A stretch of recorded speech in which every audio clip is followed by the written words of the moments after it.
Hello guys, আপনারা দেখতে পাচ্ছেন কক্সবাজার বড় বাজার মাংস বাজার।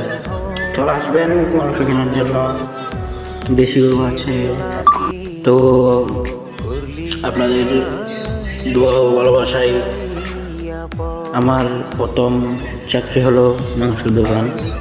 তো আপনারা সবাই আমার জন্য একটু দোয়া করবেন, আর আপনাদের যদি ভালো লাগে আমাদের দোকানে চলে আসবেন মাংস কেনার জন্য, কক্সবাজার বড় বাজার। তো দেখতেই তো পাচ্ছেন কক্সবাজারে আমাদের দোকান।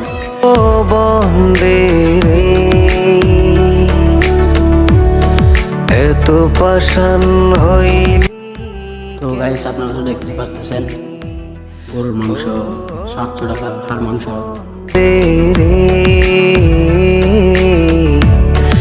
এত পাষাণ হইলি কেমনে?